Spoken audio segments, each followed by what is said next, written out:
I was born in Adelaide. My father was an architect there. He subsequently, when I was about age 5, became the chief Commonwealth architect down in, which was in those days based in Melbourne. So we moved to Melbourne. Some of my schooling was in Melbourne, and then he got a job in Canberra as the inaugural commissioner of the National Capital Development Commission. So we moved to Canberra in 1958. So I did my secondary schooling at Canberra Grammar School, and was at 6s and 7s in terms of what I wanted to do afterwards. My real interests were more in the natural sciences side of things. My father, who had served during the Second World War and rose to the rank of Lieutenant Colonel, and I might add, headed up the 1st Parachute Battalion when it was established during the Second World War, had suggested to me, I think partly because of his experience in the military, and also because the Royal Military College Duntroon happened to be here in Canberra, that I might like to consider a military career. And so I applied for a scholarship 2 years prior to leaving school, and was awarded a scholarship, and went to the Royal Military College there and subsequently graduated in the class of 67.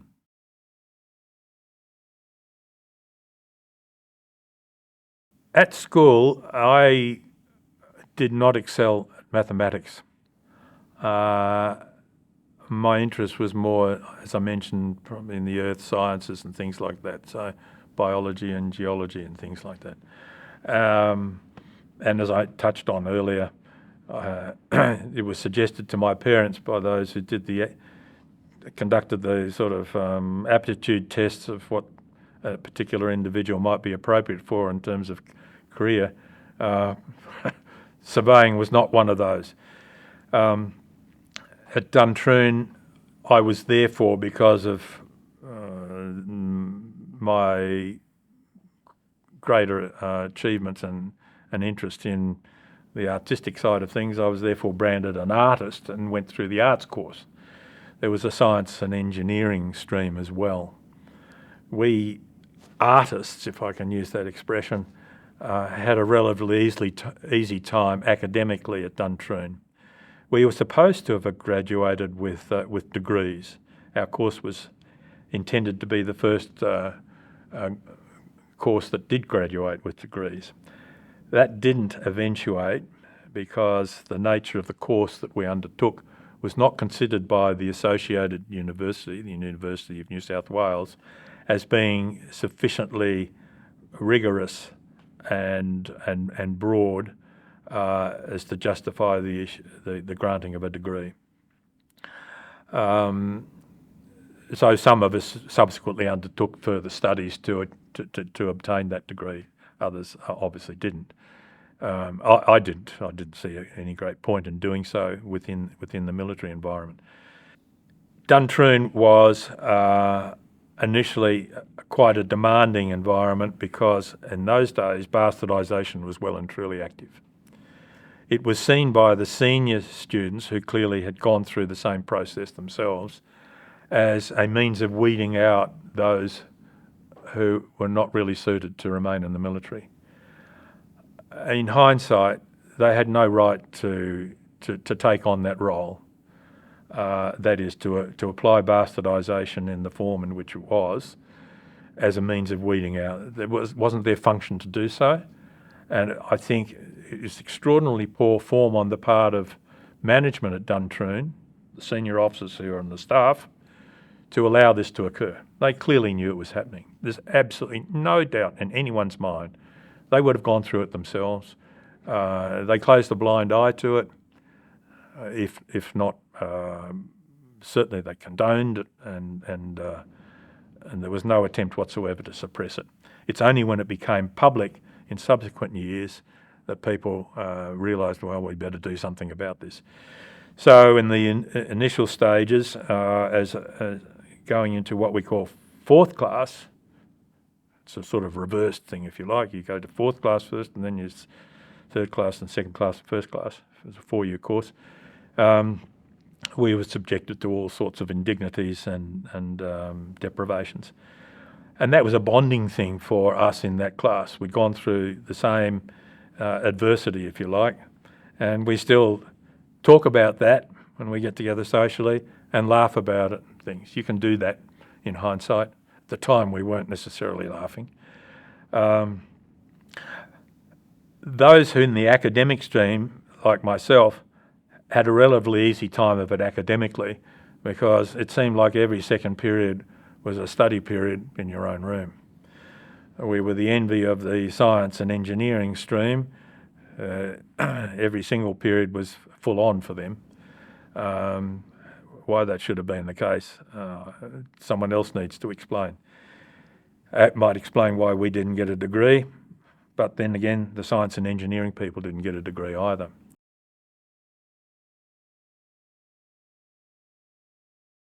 At Duntroon, yes, it was physically demanding. Obviously, we needed to be fit. We had heaps of physical activities applied on us every single day. It was a pressured environment in terms of being able to turn up on time to every single lesson. There are only 10 minutes between, and you might have to be dressed in totally different clothing between lessons, and you somehow had to get back to your room, get changed, and then into another location at the right time, correctly dressed. Otherwise, you got yourselves an extra drill, which meant getting up very early in the morning and being marched around on the playground well before breakfast. We got up anyway. Reveille was at 6:15 every morning, rain, hail or shine. We got paid $14 a fortnight. Mind you, $14 went a bit further than it does nowadays. But Duntroon and Canberra in those days was pretty isolated. I was raised in Canberra. There was no lake at the time. We lived in the south side of Canberra, and if it rained, you couldn't get across to the other side of Canberra, which was Civic, only a few kilometres away, because there was no bridge. There was a ford across the river and it flooded. You had to go via Queanbeyan. The lake was actually built whilst we were at Duntroon, and it filled very, very quickly. But there was very little social life, Canberra being very, very small at the time, and indeed it was very difficult to partake in any social life because it was very difficult to get outside of Duntroon. That didn't mean that people didn't do so and go absent without leave to enjoy a little bit of social life, such as it was, say on a Saturday night, by just walking through the bush to Civic, for instance. What there was at Civic that attracted people, I have no idea. It became, I guess, a little easier in the later years at Duntroon when you realised that you were a reasonably confident individual, that you were achieving the expectations that were placed on you, and that you had a fair degree of confidence that you might graduate. Our class, if my memory serves me correctly, we had 88 people march in. The attrition was about 50%. So there were just, I think, about 47 or something like that who graduated. The majority of those who didn't graduate had departed in the first year, and the majority of those were due to academic reasons. There were some that could not put up with the bastardisation and the general pressure that was applied to them, and they ended up leaving pretty early in the piece in the first year. My particular Duntroon class, we still tried to get together with those who didn't graduate as a social thing, because, as I say, it was a shared experience, and to us it doesn't matter whether you graduated or not. These were people that had gone through the same experiences, particularly in that adverse period during the first year.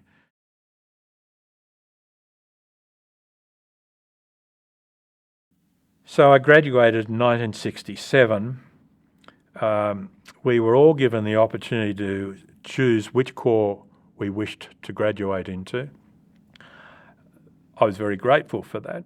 I chose artillery because I saw it as being, it's one of what's considered to be the arms, armour, artillery, signals, survey, and engineers.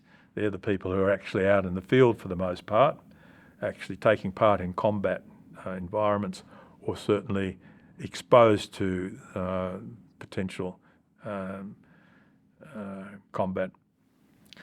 And artillery gave me the ability to be out in the field, but also it just appealed to me to be able to engage the enemy at long range with guns and utilise your brain power to be able to achieve that effect on the ground, because there's quite a bit of calculation involved in delivering fire accurately on the ground with artillery. It's not just a question of knowing where you are, the range to the target and the direction of the target, firing it. There's all sorts of things that have to be taken into account. I mentioned the meteorological effect on artillery rounds. There's also the effect of the Earth's rotation for guns that can fire at long range. Fire a round into the air, it's left the Earth's surface, obviously, and the Earth is rotated some distance before the round gets to impact, and that's something that needs to be taken into account. If you are firing what's called a danger close mission, where you are firing at enemy that are very close to your own troops, you have to be very careful with the beaten zone of the guns. Obviously, when the guns fire at the ground, they will form a pattern of shot on the ground, which is an ellipse.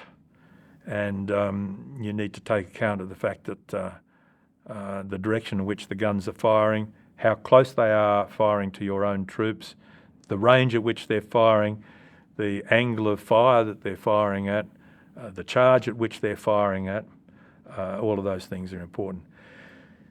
The wear of every individual gun is important. So that has to be taken into account when determining what settings you put on that gun, the wear of the barrel.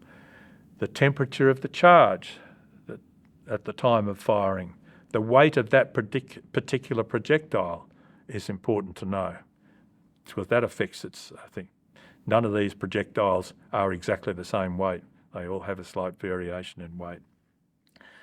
So the muzzle velocity of that particular gun, the weight of the charge, the particular charge that's being used. There are different charges involved depending on the range at which you're firing, or whether you're trying to fire over the top of a mountain and land in a valley behind. All of those things are factors to be taken into account.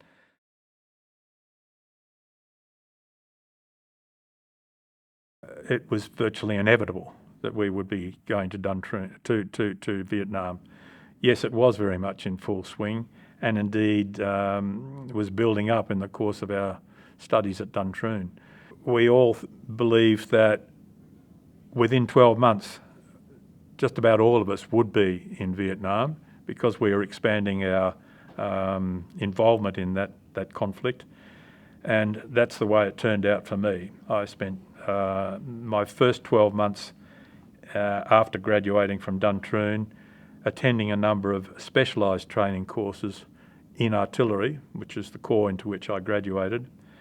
And rightly or wrongly, the Army decided to put me into what was called locating artillery.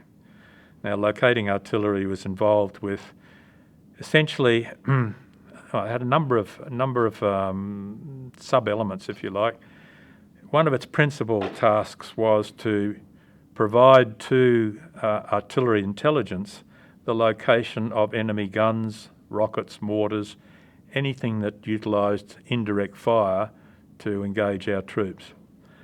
The other function that locating artillery provided was to actually tell our own guns where they were on the Earth's surface with a degree of accuracy which would ensure that the safety of our own troops was not compromised by a mislocation of our guns or a misorientation of those guns when it came time for them to fire. So the sorts of things that locating artillery undertook in terms of providing information to artillery intelligence on the location of enemy guns, weapons and rockets and so on, involved techniques such as sound ranging, a technique which had been pretty well honed during the First World War. Because of technology improvements, we were also able to utilise radars, and we were equipped with those. They were, in those days, fairly basic radars, I guess, but they were able to track incoming rounds and by calculating back along the trajectory, determine the point of fire, or calculating further forward the point of impact if that information was valuable to us. In the case of sound ranging, the technique involved the placement of microphones on the ground in various arrays depending upon the terrain, the nature of the conflict, the disposition of the enemy, as it was known, in such a way that by determining the difference in time of the arrival of sound at two microphones, a pair of them if you like, much like our human ears can do, we can determine the direction of sound coming either to our right or to our left with ideally just fairly rough approximation because of the time difference between it striking, for example, your right ear and your left ear. With sound ranging, because of these microphones being very accurately positioned and fairly widely spaced, and a trace of those sounds arriving at the various microphones on a film, you could determine with a number of pairs of microphones where that sound had emanated from. And that proved to be quite useful, certainly during the First World War, certainly during the Second World War, and for us, to a lesser extent, but nevertheless still useful in Vietnam.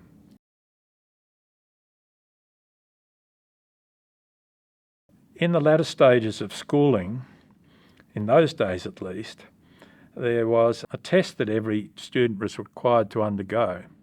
And this was a sort of an aptitude test, the intent of which was to determine, as best as possible, I suppose, the sorts of activities that individual might be suited for in terms of employment or career in later years. And one of the things that was suggested as the outcome of that test that I undertook, suggested to my parents was under no circumstances should I be considered as suitable for employment as a surveyor. Now, oddly enough, the Army, which of course wasn't necessarily aware of that particular thing, chose to turn me into a surveyor, and that's indeed what I became. That was my main function when I ended up in Vietnam. So I graduated in '67, as I mentioned, had a year on and off of courses at the School of Artillery at North Head then, also served within 131 Divisional Locating Battery, which is the regular Army unit that we had in the Army then, that did provide those locating artillery capabilities to the rest of the service. And then got posted to Vietnam as a reinforcement.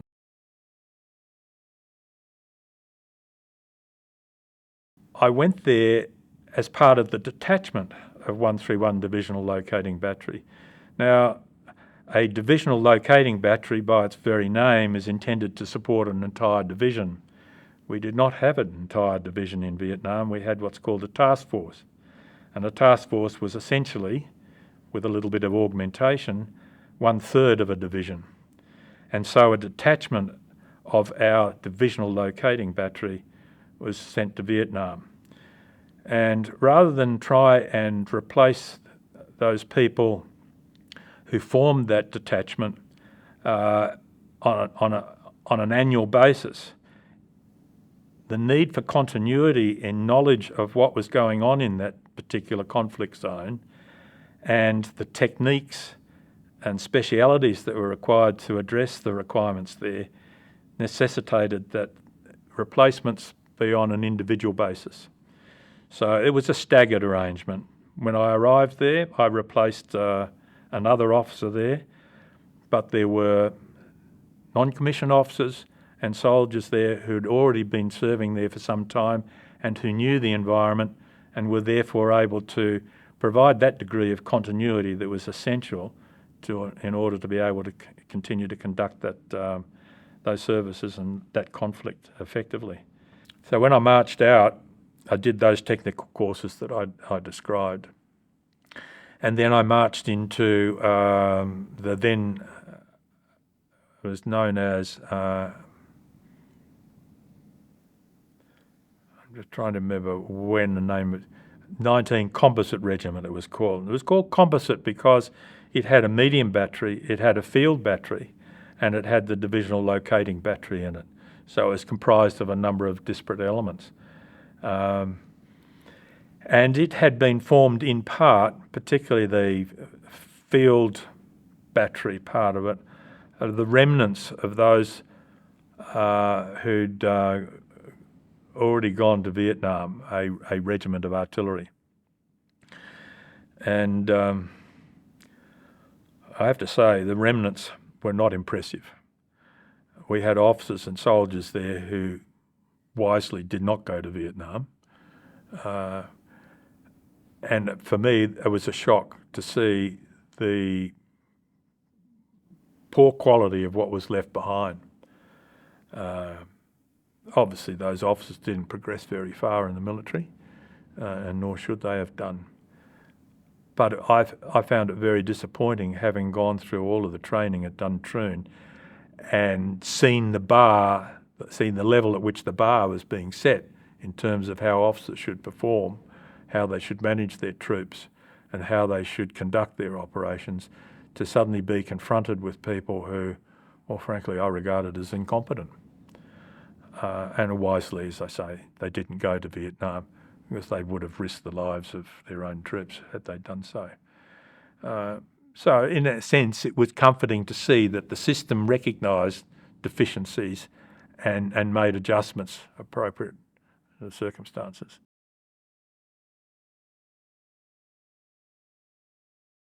As I left Australia and went to Vietnam, obviously I was suddenly confronted with a whole different bunch of people, none of whom I knew or who I'd had met before.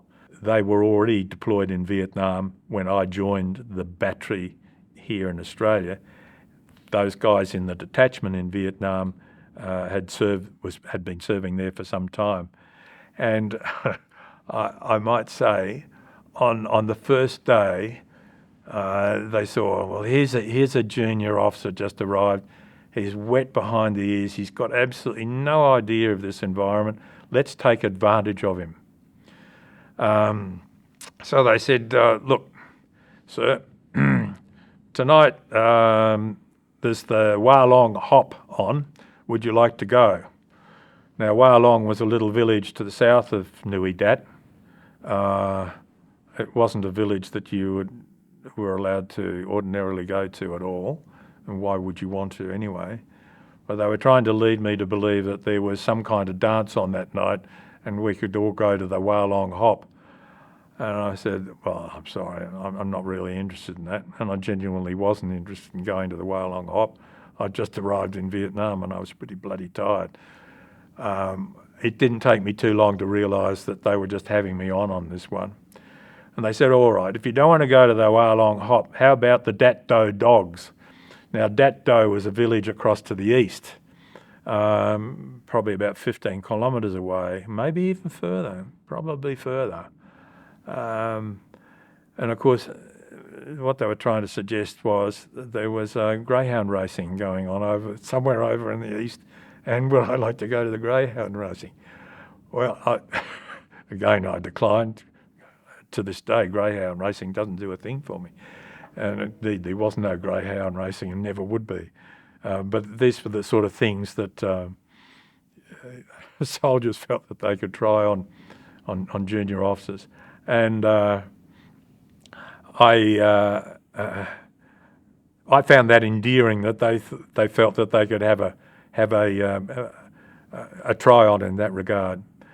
Anyway, to cut a long story short, we all got along very well. There's a degree of bonding in a situation like that it's hard for people outside of that environment to comprehend. There's a degree of reliance that we all develop in that sort of environment on each other, and we get to know each other so well, our strengths and weaknesses, and the degree of trust that you can place in those people that I haven't been able to duplicate elsewhere. And I think it's reciprocated by the soldiers upwards as well. They get to understand their officer. They recognise the strengths and weaknesses there. And if they're decent people, and mine were, they will make accommodations to allow for that. None of them have actually told me where I fell down, but I'm sure I did in places. And as a young officer, I remember learning things about man management that have stood me in good stead ever since, including in private, outside of service life, civilian life. And it's benefited me. And I'm sure it's benefited others who've been in the same situation.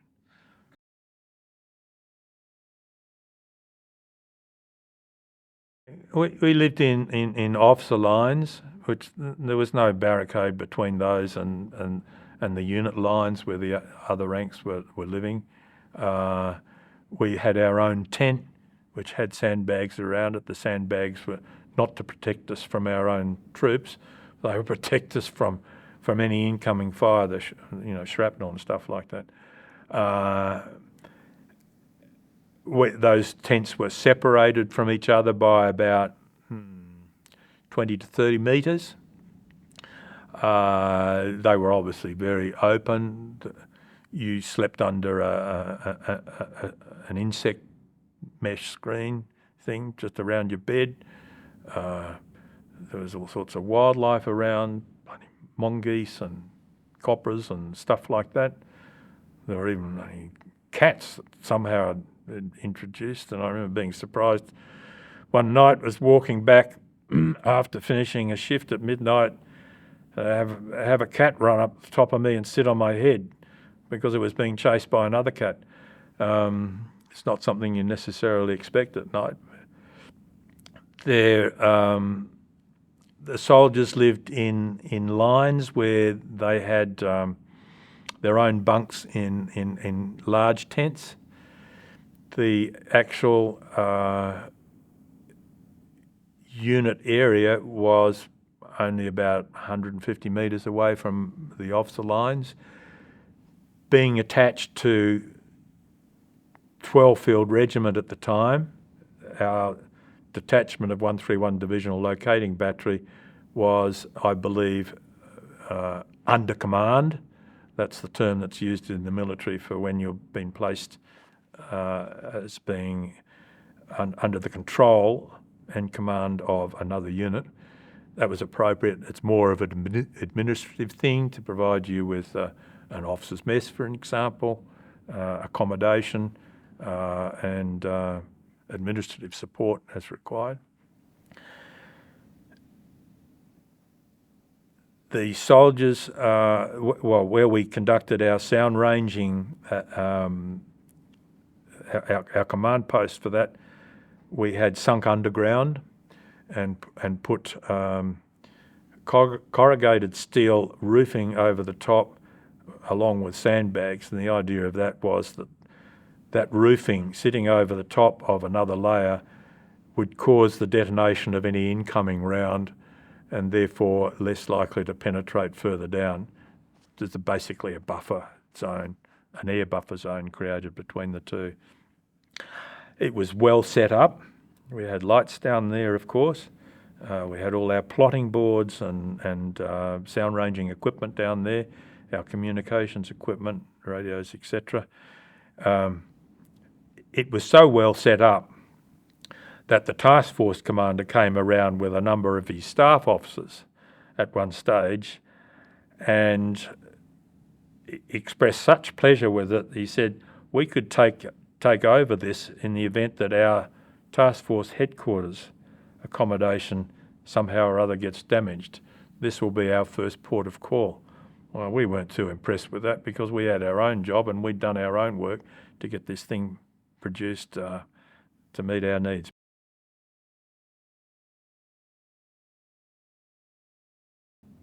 Home communication, look, it was by mail. I don't know whether you could phone home. I don't think you could. I don't think there was that.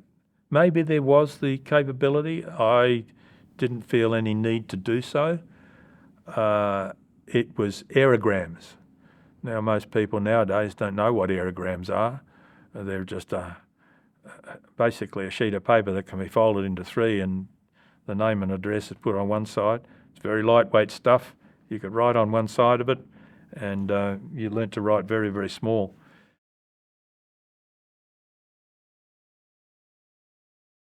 In Vietnam, everything was tax-free there. And there was the ability to buy things like cigarettes and alcohol and other stuff, all tax-free. In retrospect, it probably wasn't a particularly good idea to make alcohol and cigarettes and the like so readily available. But in those days, cigarettes were, for example, included in ration packs. That was a legacy, I think, of the First and Second World Wars, where it was sort of seen as a necessity for some people anyway. We had access to the American PX or post exchange system, which enabled us to buy stuff via the American system really quite cheaply. There was a lot of interest. People were buying good quality cameras, for instance, which otherwise would have been prohibitive on the sort of pay we were getting. People were buying decent hi-fi gear and shipping it back to Australia because they wouldn't have been able to have afforded it otherwise. Our pay was tax-free. Our pay wasn't much. I think in the 2 years I managed to save, and I didn't have much in the way of expenditure over there, I managed to save about $1,700. That was saving basically most of your pay. And that enabled me on return to buy a brand new Datsun 1600 sedan, which is a pretty small box when I look back on it. But that's what you expected. You didn't know otherwise. You didn't have any higher expectations. The fact that it was tax-free money and you could actually end up buying a car if that was your choice on return to Australia, we thought we were pretty well set up. Looking back on it, it wasn't so much the case. Looking back on the sort of pay we got and comparing it with what people get paid now, it's quite amazing, the differential. Yes, you take into account inflation, but you see officers driving around now in BMWs and stuff like that. That's the expectation for us. You might be lucky to have had a second-hand Holden or something if you wanted a larger car. Things have changed, and obviously for the better in that regard.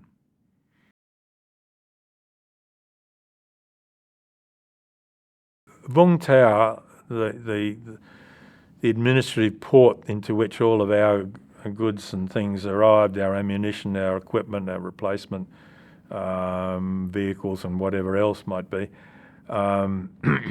was to our south. I got down there a couple of times, partly or mostly through work. There was a requirement to do some survey work down that way so that we could carry survey further forward. We did get R&C, or that's rest and convalescence, I think basically R&C stood for. And that was a day or two, if I remember, just in Vung Tau. and I took advantage of that once. Fung Tau has substantially changed since then, I'm sure. I've seen some photographs, and yes, it clearly has. But it was a nice town. It was a port. It had different facilities. I spent, as I say, just two days there, I think, one overnight or something like that.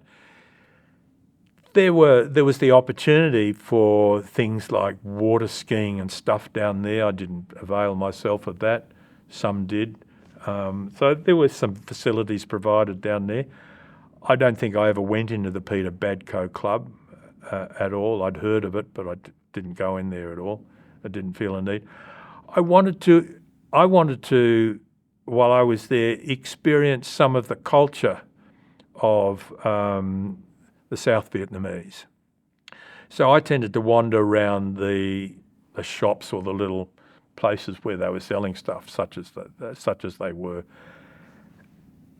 When I was interacting with the South Vietnamese military, I was more interested in how they lived and ate than how they conducted their operations. That was my interest, I think. I just wanted to learn more about the culture, how they thought, what they thought of their government, what they thought of the situation they were in, what they thought of the outcome. It was clear to me, anyway, at that stage, that this was an unwinnable war. Absolutely clear to me. The North Vietnamese and the Viet Cong had so much more to gain than what we had to lose. And that says volumes in terms of what the outcome was going to be. They were going to stay there forever. There is no way we Westerners were going to stay there forever. And so it proved, of course. R&R, I chose to go to, which was 5 days, to go to Bangkok. Obviously those who were married or who were really feeling the separation from family may well have chosen to go back to Australia. I think there were some, I'm pretty sure there would have been some, who chose to go to other locations such as Taiwan, I think was on offer. Maybe Hong Kong, I don't know. And they may well have brought their partners up to have 5 days with them. That seemed to me a very short period of time to be able to bring your partner up if you indeed afford to do so. So I went to Bangkok, and I shared a room with an American warrant officer who was a helicopter pilot. Now in our system, all helicopter and aircraft pilots are officers, commissioned officers. But in the American system, they will have both commissioned officers and warrant officers as pilots. This guy was a really decent, nice fellow. And I spent the time there again trying to interact more with the community than anything else. And I remember spent a whole day with a Buddhist priest, a young Buddhist priest. And that was very, very, very interesting indeed. I wish I'd kept in touch with the guy because he was a really interesting fellow. You know, try and understand why it is that someone's going to commit themselves like that to a life. I think for the most part it would be for them for life, to a life of asceticism and receiving handouts basically from the population, and studying their particular religion so intensely as they do. And yet he was a very aware individual. He knew what was going on in the world, and I just found it very, very interesting. And I'm hoping he found it interesting to talk to the likes of me too.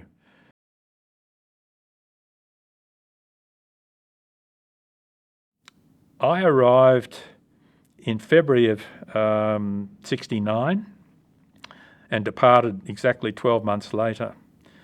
During that time, I had 3 roles, initially anyway, and one was to be the provider, along with the guys that I had underneath me, of course, of all of the survey requirements in the Phuoc Tuy province, which was the province that we had responsibility for.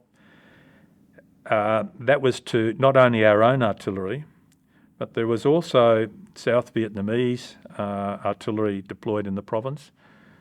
There was American artillery deployed in the province, not much of it, but some. They had a 155mm battery very closely deployed to the base where we were located at Nui Dat.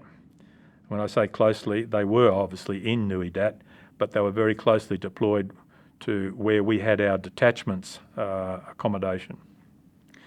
The second function I had in terms of supporting our artillery was to provide the sound ranging capability.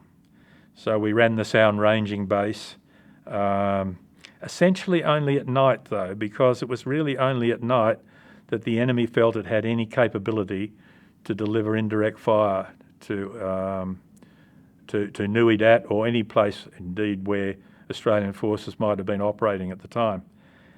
And that was because, well, the nature of the conflict. During the day we had essential control, mainly because we had we had control of the air, if you like.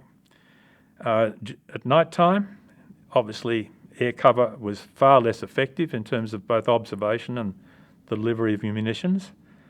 And so at night, the North Vietnamese Army or the Army of South Viet, the Viet Cong, who were supporting them, felt that they had a higher degree of ability to move around and deliver their form of conflict. So at night, we operated the sound ranging base. My memory serves me correctly. We started operating that at 6 o'clock at night and went through to 6 o'clock in the morning. That's a 12-hour shift, obviously. 12-hour shift is too long when you've got a day function to perform as well.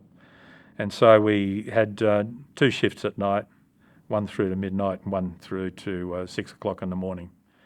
And that shift would involve, if my memory serves me correctly, about 5 people. There'd be someone who would be running it, either myself or one of my warrant officers, and maybe a couple of bombardiers and a couple of soldiers as well. We had, in the case of the sound ranging, what's called a cross base.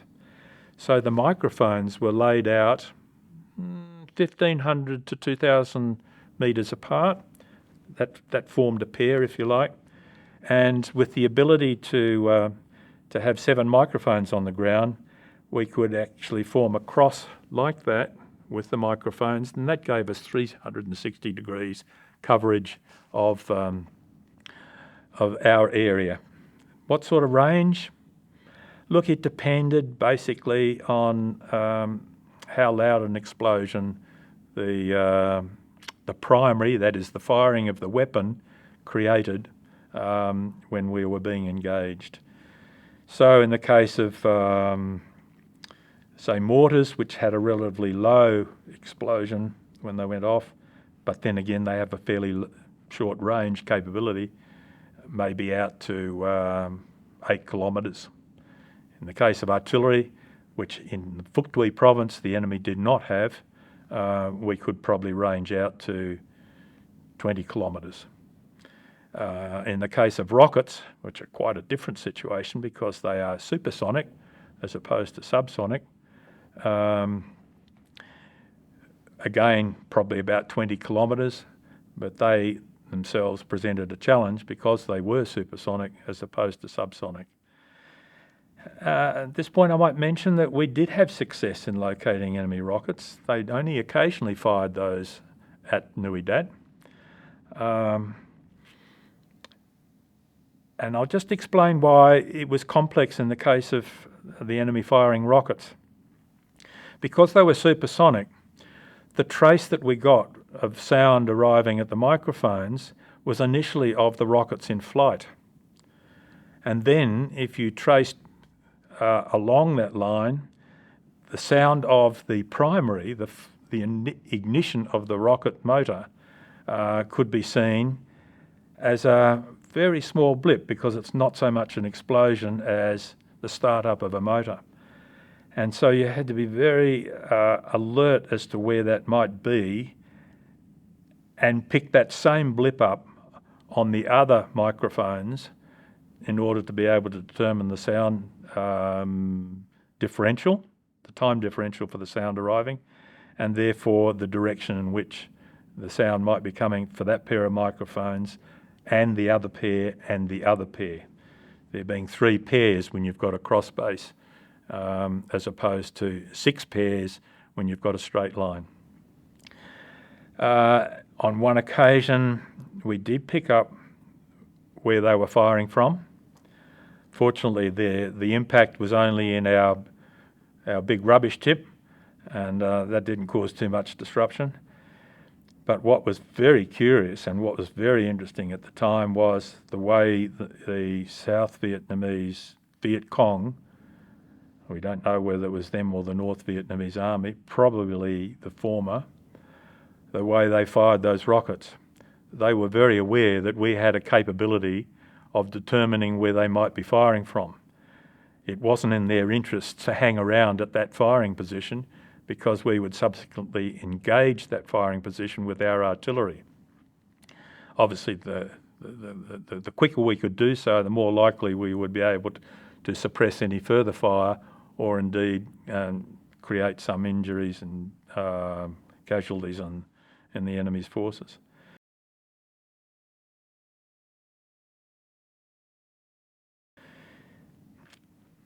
One of the capabilities that the Americans co-located with us was that of providing meteorological support to our artillery.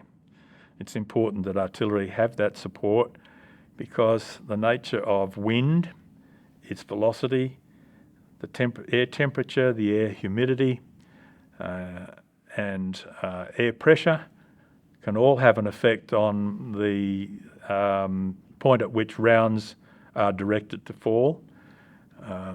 Obviously, a following wind on artillery will have the same effect as you throwing a feather into the wind. The rounds will carry further. A headwind, the rounds will land short. Crosswind, they'll fall to the left or to the right. And it's the degree of that, as those rounds travel through the atmosphere, you can see the variable effect. So the Americans provided meteorological support to us. And they did that by sending up radiosondes attached to a hydrogen-filled balloon. And they would track those balloons. The radiosondes would send back information on air pressure, temperature, humidity, and the tracking of the balloon would give you the wind direction and speed. Now, those radiosondes, when the balloon finally enlarged to the point of bursting, the radiosondes would descend to the ground. And the radiosondes had a number of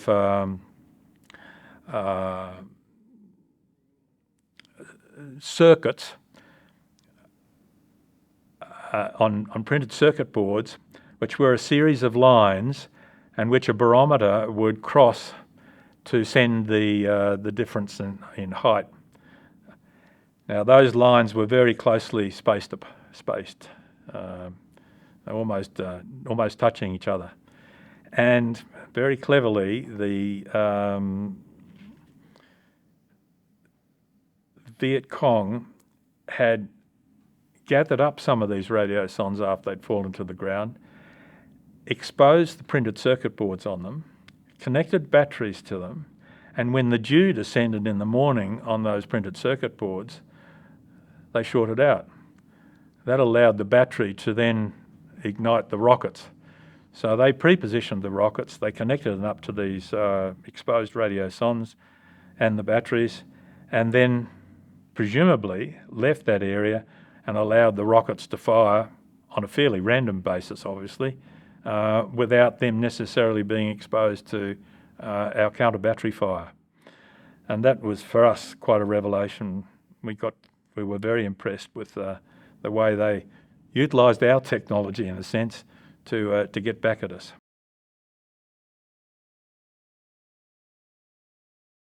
There wasn't in 1969 that much enemy activity with regard to indirect fire. It was very difficult for them to bring those sorts of resources into the Phuoc Tuy province because we, on the ground, were particularly active with regard to patrolling, to attending to the information that we had gathered as to where the enemy might be conducting or moving its forces. We would respond very readily to that as a form of denying them the freedom of movement that they wanted to achieve. And because they had that limited ability to move freely, it made it difficult for them to bring mortars to bear against us, to bring rockets to bear against us, impossible for them to bring artillery to bear against it because of the size of the equipment required, and very difficult for them to bring the necessary ammunition into the province because we had a degree of surveillance on what might occur at night. The Americans had overflights at night of aircraft that actually sniffed the atmosphere for the aromas and emissions that people on the ground, indeed animals as well, but mammals in particular, might emit into the atmosphere. They just called them sniffers, I think.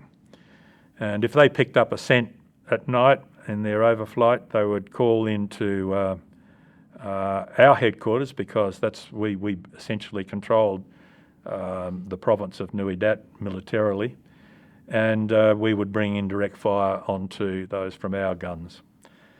So that made it difficult for them at night, not impossible, but difficult.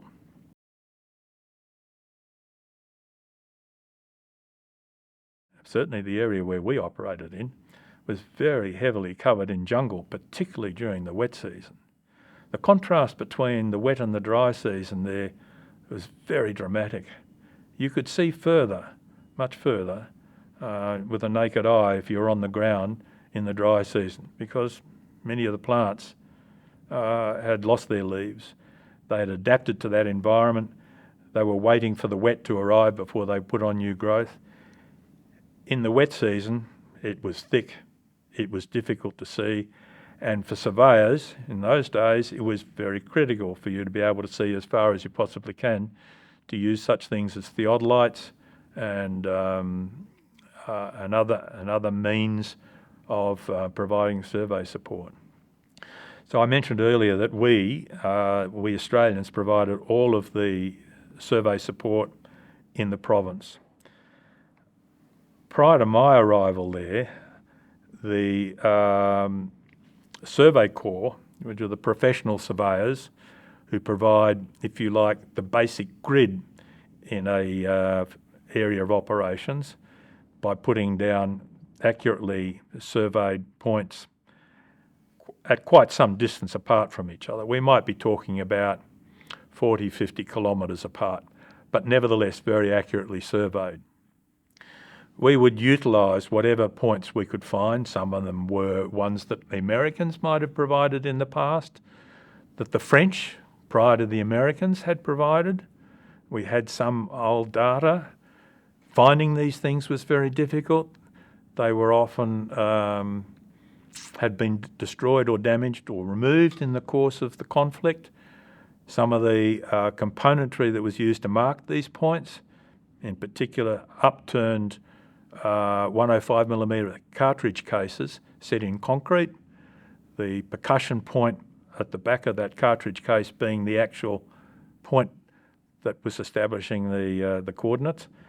They would be souvenired by the locals because of the brass content, and so you'd lose the marked point that you might have spent many hours in terms of trying to establish its location and its fixation on the ground.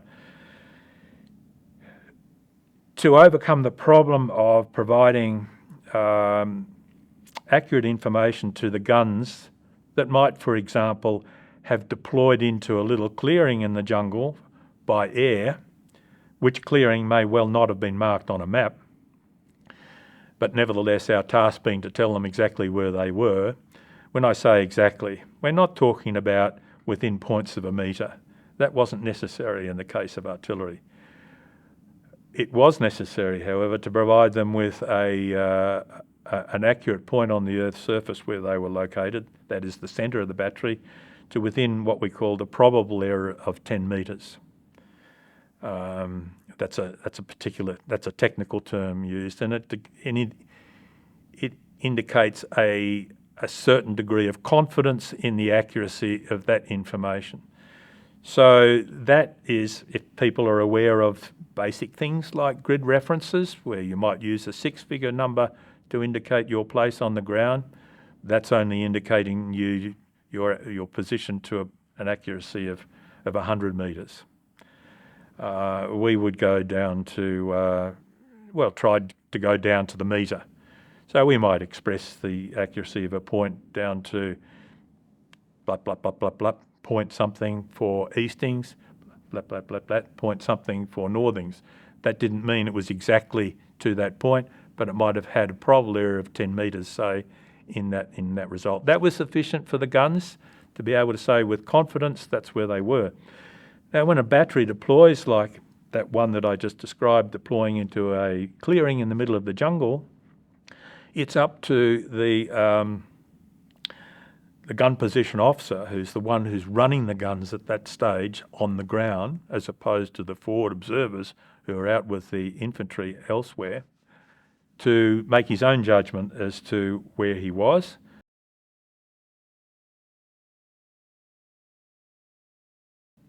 We had, as I mentioned, a number of control points around Phuoc Tuy province.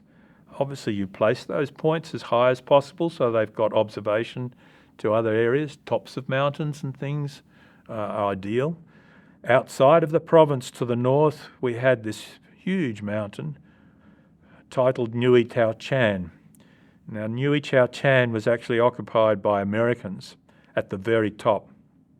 They used it as a communications relay facility. So they had all sorts of microwave antennae, other vertical and horizontal antennae. They had probably about 150 people up there, sitting right up the top of what was an old French hunting lodge. Now, that didn't mean that there was a lodge there with a nice accommodation or anything, nothing to that effect. If there had been a lodge, it had long since gone. We utilised that place fairly often because it had observation over much of the north of Phuoc Tuy province. And with the techniques that we had available to us, triangulation and trilateration, traversing, things like that, we could often provide accurate coordinates to guns that might have deployed in the north of the province. The only proviso there was the particular distance measuring equipment which we had was microwave based. The Americans had communication facilities on the top of that mountain that were microwave based. We therefore experienced quite a degree of interference, and it was a significant challenge to be able to accurately measure the distance that we needed to do between, say, Nui Tao Chan and a deployed battery on the ground as much as 50 kilometres away.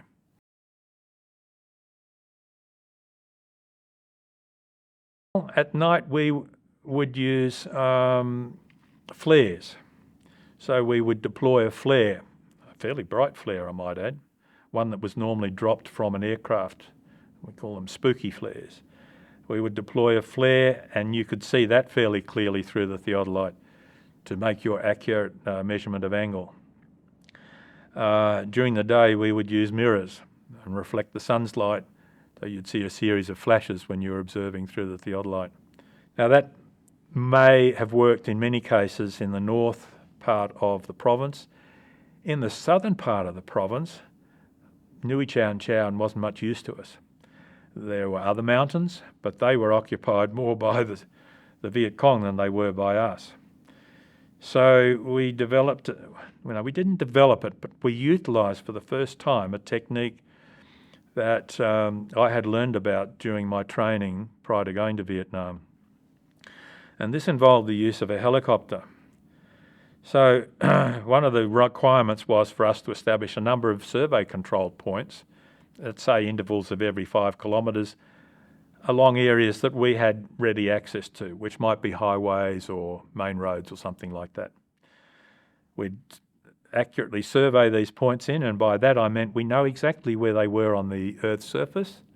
We also knew from that point the accurate location of north, and I mean very accurately, to within minutes or even seconds of arc. That was important if you wanted to then carry survey information from that point onwards, say, into the jungle to find out where the enemy, where our artillery might be. We had then the problem of a battery deploying into a clearing in the jungle.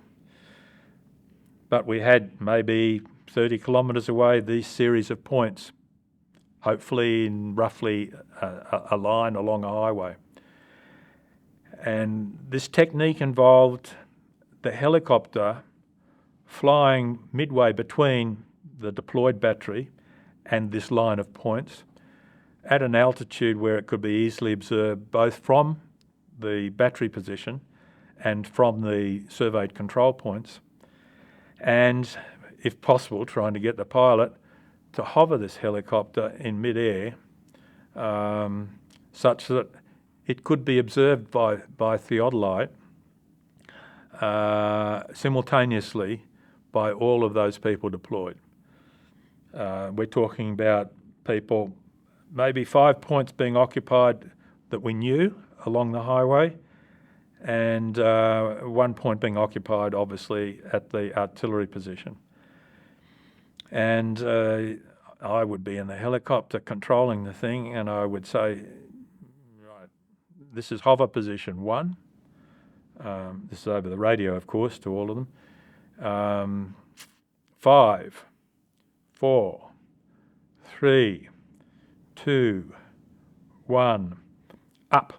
And at the up, they were to take their hands off the instrument, take the measurement, and subsequently we would calculate.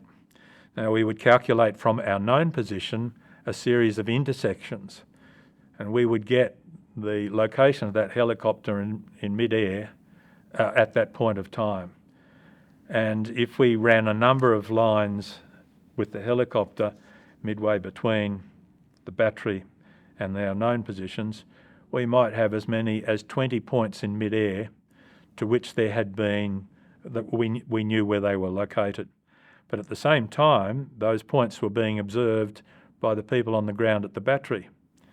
And by a different method, resection, you could determine where the battery was located.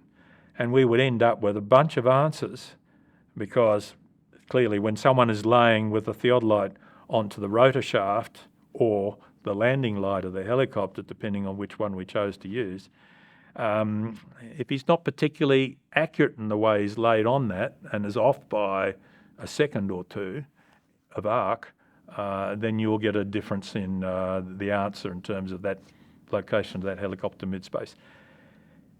With a bunch of answers, though, you could rule out the ones that were vagrant, if you like, that were out of the general zone, and then calculate an average of all of the others, and you would end up pretty accurately with the location of that battery in that clearing on the ground. I might have mentioned earlier that clearing might not have been marked on a map. And there were at least 2 occasions when that sort of deployment had occurred. The gun position officer had made a judgment as to where he was. When he subsequently had to provide the support that was called by forward observers, they were rather amazed to find that the round indeed wasn't falling in front of them but behind or something like that. And that is because the poor old gun position officer, like anyone who was trying to read a map where there was no clearing marked in the middle of a jungle, which just was a sea of green, may have made a mistake, a genuine mistake, which anyone could make under those circumstances. And it was the nature of our survey that could rescue us from that situation. To make a mistake like that is very, very dangerous because obviously it compromises the safety of our own troops in terms of friendly fire.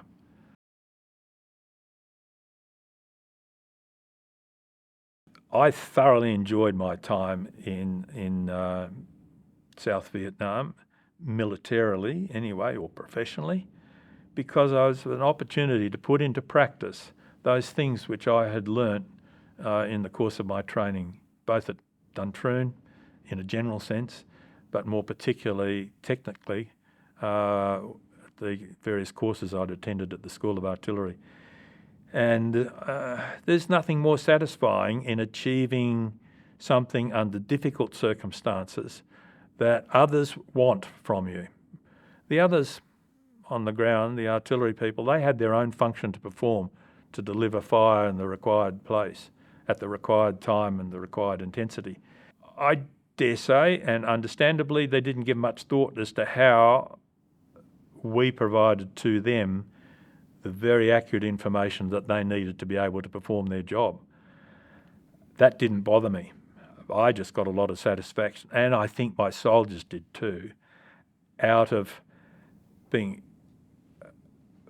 faced with a difficult problem. What was the best technique to use in the most appropriate time frame? And by appropriate time frame, I mean as soon as possible. Now, you can do things extremely quickly in artillery survey, but the accuracy gets compromised. It's a trade-off all the time.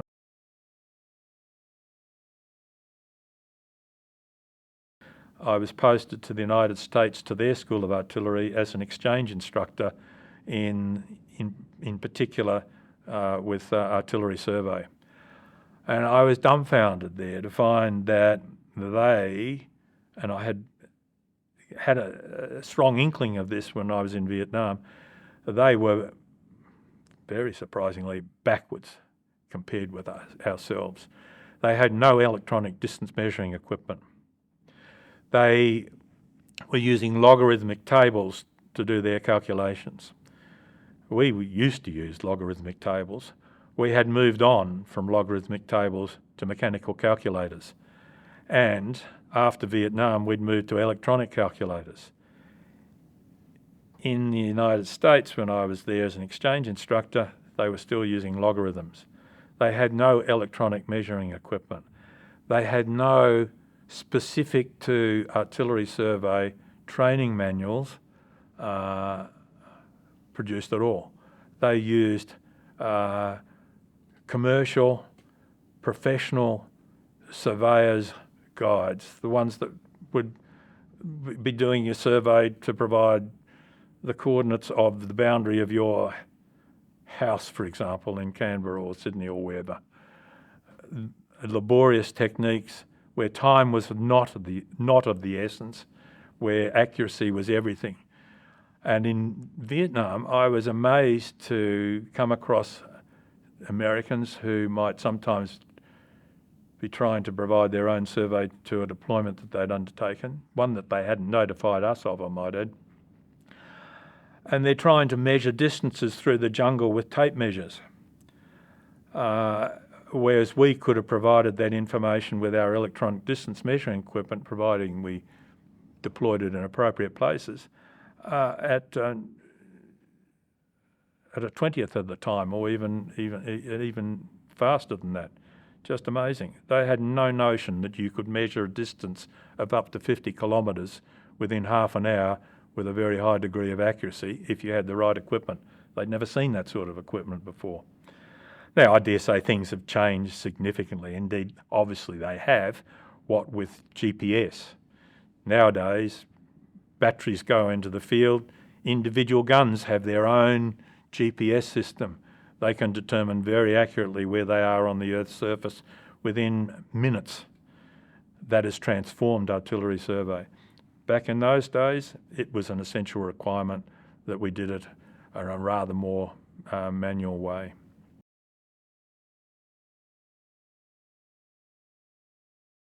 A third function that I performed early on anyway, until I found the workload was just too much, was at night I had to act as duty officer in what was known as Artillery TAC, or Artillery Tactical Headquarters, which was co-located with the Task Force headquarters.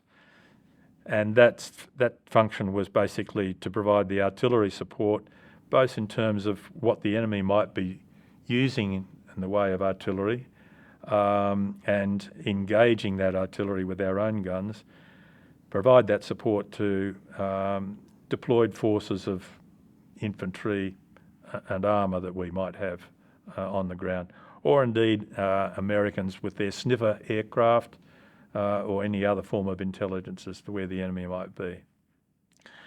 That required me to be on duty for 6 hours a night, and I found myself every 3 nights out of 4 on duty for 6 hours a night, as well as having the day job of providing artillery support, and that didn't add up very well at all.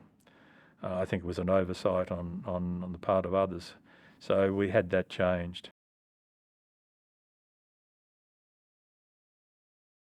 The guys that I had working for me in Vietnam were, for the most part, national servicemen. They were school teachers, they were accountants. When they enlisted, of course, their background was checked by the Army, and thought was given as to what would be an appropriate area for them to be employed in for their 18 months of service with the military. Or was it 2 years? I can't recall exactly. And I had a bunch of great guys, really great, intelligent, smart people who wanted to do the job, who really enjoyed their own camaraderie. They got on well with each other. They understood why they were there, the particular functions they had to perform, and it's just heartening to see how well that group of people have stayed together subsequently. They get together every year and go on an Anzac Day march in different locations around Australia. They see it as a means of socially mixing, renewing their bonds. The wives are a part of that group as well, and sometimes I take part in it, particularly if it's here in Canberra. It's a very heartwarming thing to see that degree of bonding that occurs in situations like that. Only on 1 or 2 occasions were my guys ever exposed to significant risk in terms of actual activity occurring on the part of the enemy. For the most part, we all knew there was a threat lurking in the background, but we got on with the job. There was never any disruption in terms of people not wanting to do their job or expressing concern about, is this too risky or anything like that. They were just very happy to get on and do the job. I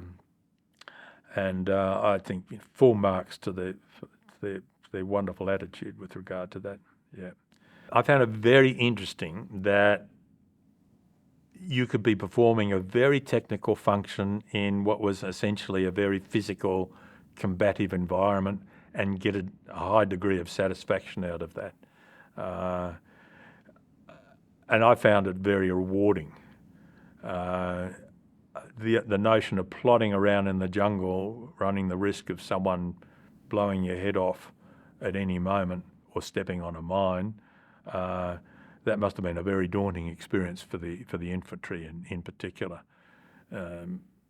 We weren't quite as exposed to that situation, although of course we did travel on those very risky roads from time to time. None of our guys experienced any injury as associated with enemy action at all. But nevertheless, it was always there, that risk, yeah. And I think because these guys were school teachers and professional people, they found the mental challenge of doing what we were doing very interesting and rewarding as well.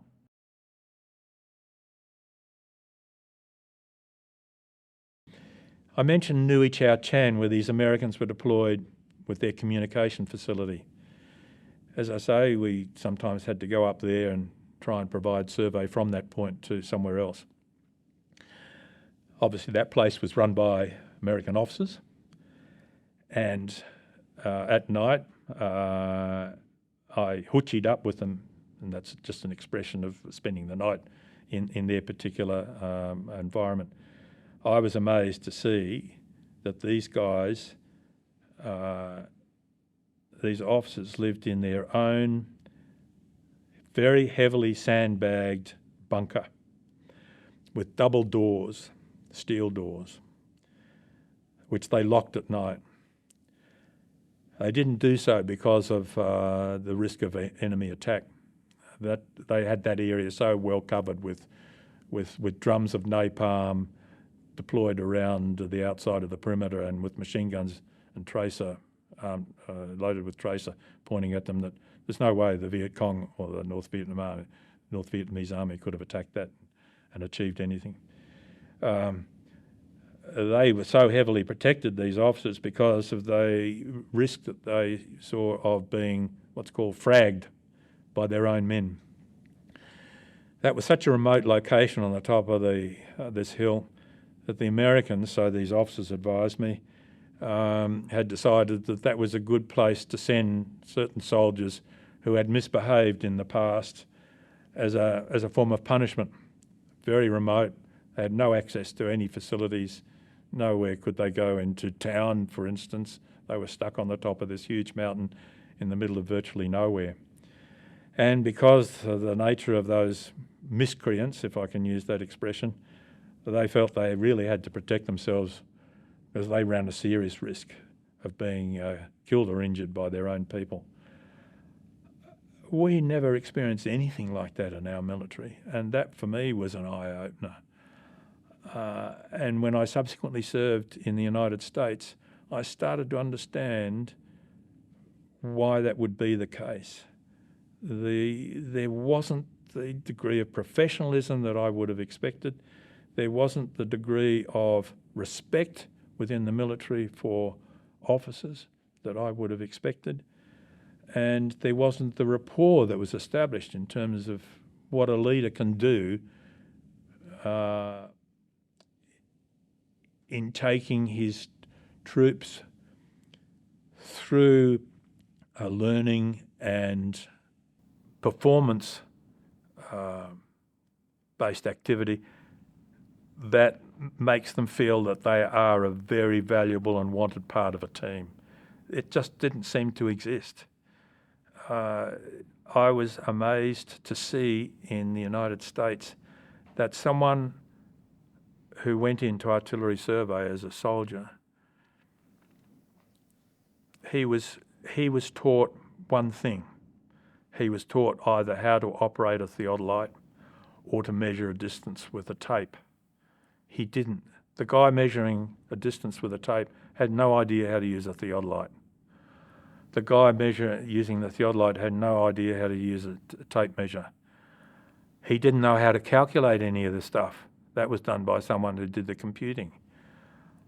He had no idea how to use a radio. That was done by someone who used a radio. Our guys were trained in everything. And if someone got injured or had to be evacuated, there was another guy there who knew how to do the job and did it on a regular basis. It was dumbfounding, quite frankly. Again, maybe that's changed, but it was a real eye-opener for a junior officer to see the difference in another nation's military in terms of that approach. They have a huge military-industrial complex behind them.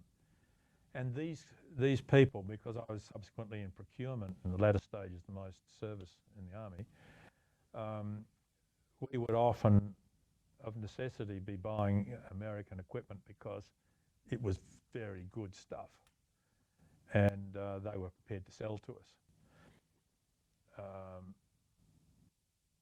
But a lot of that equipment had the requirement for it, and the development of it had occurred as a result of the military-industrial complex doing so, not of the military research agencies necessarily coming up with these answers. So they had a huge commercial backing, if you like, people seeing great opportunities to make a profit out of developing very special capabilities, be they weapon systems or supporting systems like ours, in the case of Survey, that could achieve things.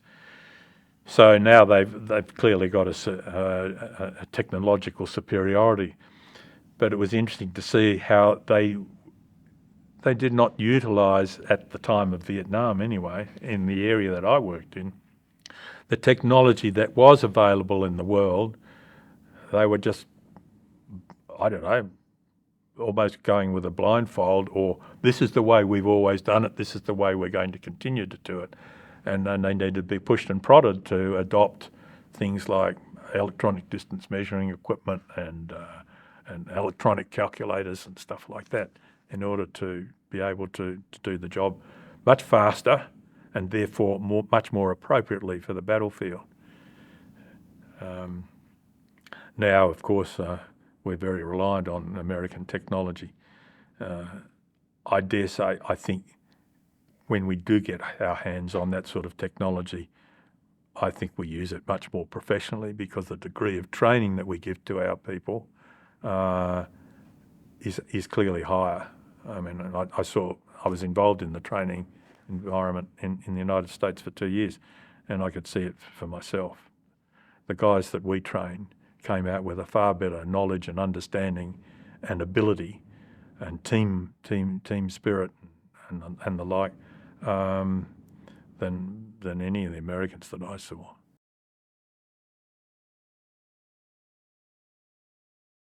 I was looking forward to getting back, yes, because after a while it started to become rather more routine, in the sense of, here's yet another deployment of a gun battery, another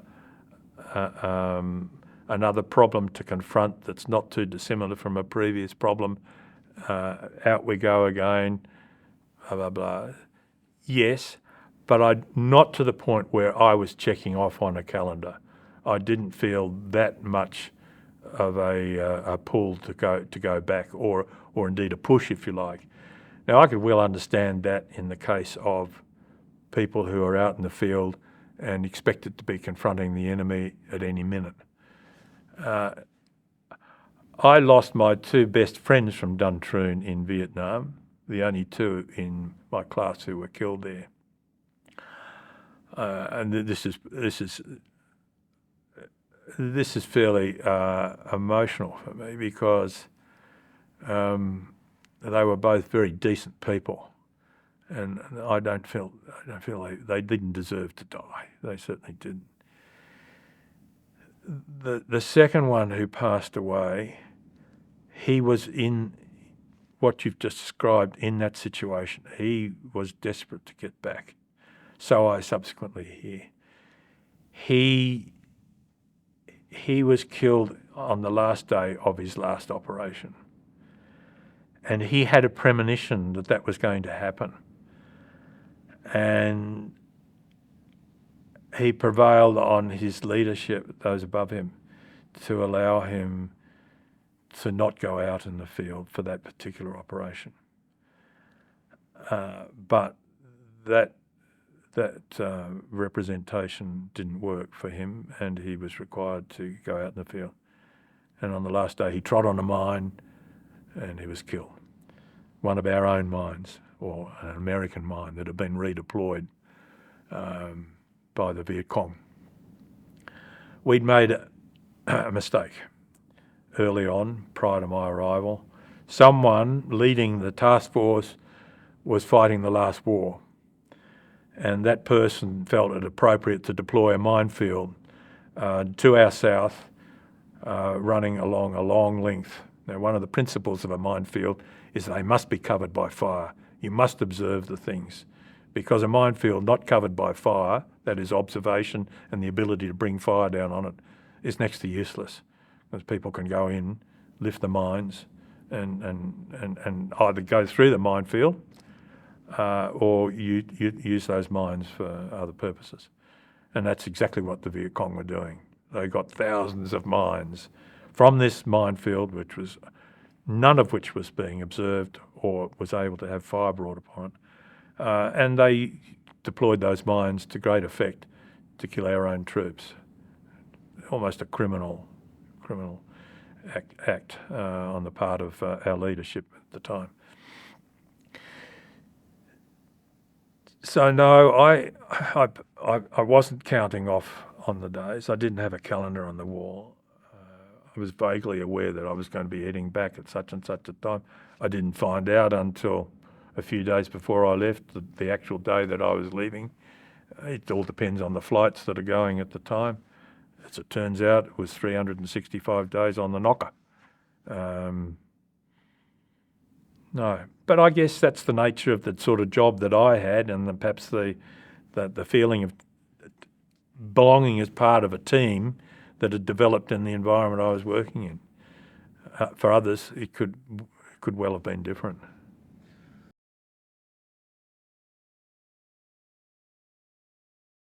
Coming home was a very flat experience, extraordinarily flat experience. At the time, in Vietnam, and prior to Vietnam, of course, I'd met a girl. She's my wife, and we've been living together ever since. I had first seen a photograph of her, oddly enough, quite coincidentally, in one of my classmates' rooms while I was at Duntroon. Pretty impressed, I have to say. Subsequently, after leaving Duntroon and first posting to Holsworthy, there was a need to have a partner at a formal dinner in the officers' mess. I'd only just arrived in the unit then, and I didn't know Holsworthy. I didn't know anyone who lived in the area, and so I asked a friend, any suggestions? And he said, "Oh, I've got this friend who's got a cousin. Yeah, I'll give you a phone number." And I went from there. So we went out for a while. She, while I was in Vietnam, was travelling around Europe. She actually took a ship up to the east coast of the then USSR, took the Trans-Siberian across, travelled through Europe for a year while I was in Vietnam, and we communicated for the duration quite frequently.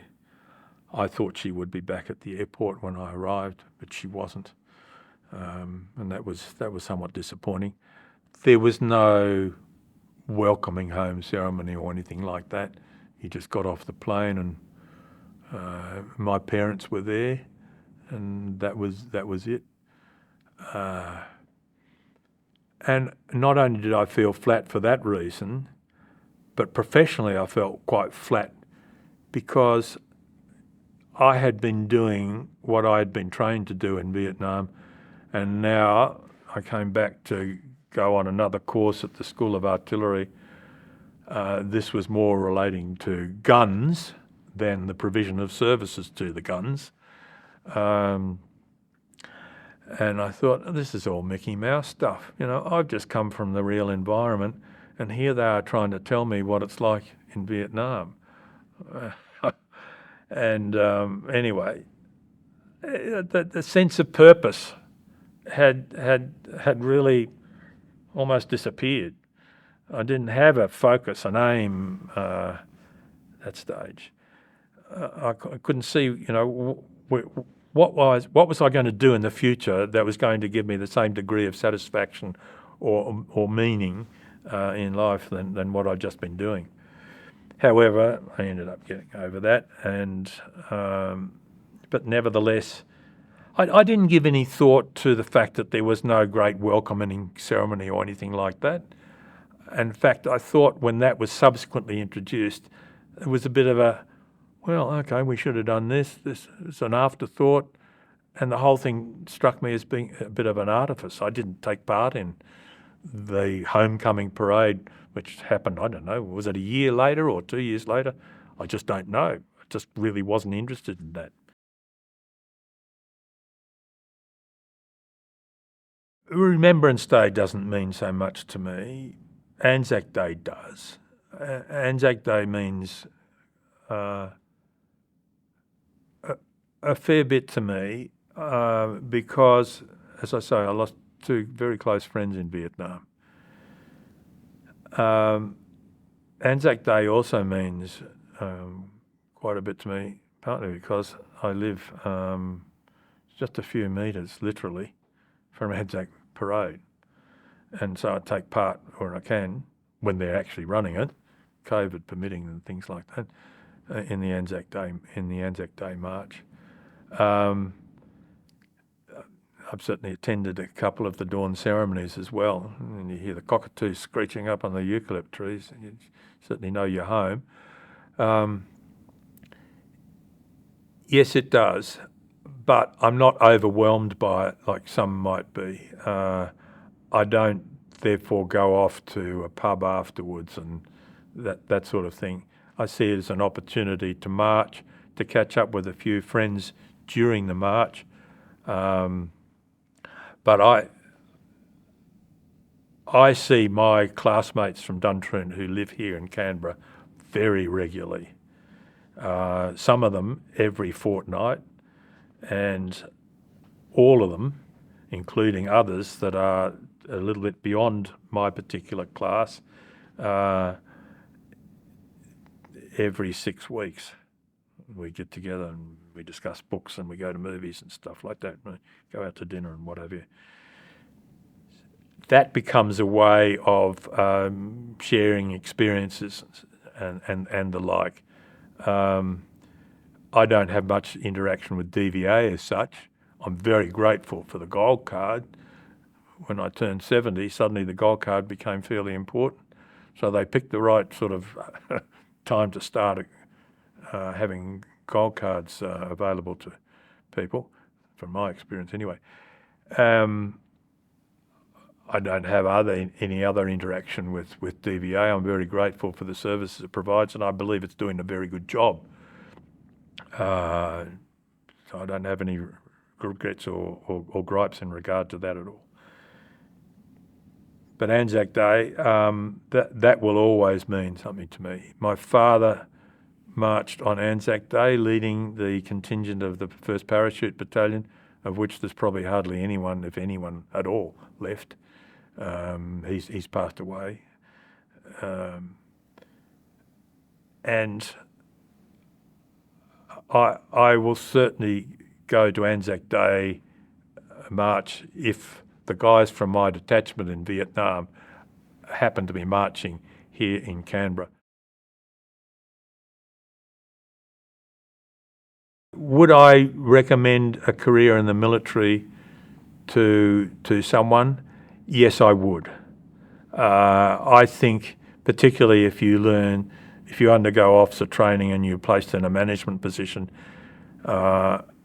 where it is essential to have a really well-oiled and operating team that feels that they're part of a team and are rewarded as being part of a team in terms of what they achieve and having their contribution recognised regularly. I think it's very difficult to replace that with any other scenario. I think that's been one of the things I've really benefited from it. Did I encourage either of my two sons to go into the military? No, I didn't. And that's partly because they'd never expressed an interest in doing so. Maybe they were a bit put off by the fact that we moved all the time. It was 14 moves in the time that I was in the military. So that works out around about sort of every 18, 20 months. They also had other skill sets and interests which I was very happy to nurture, and indeed they've gone on their own tracks, and they don't regret the way they've gone. Interestingly, a number of my classmates have had their offspring go into the military, so it's probably a genetic thing in that sense. Yeah, but yeah, the bottom line is I would thoroughly recommend a career in the military, for those that are suited to it, it's a great thing.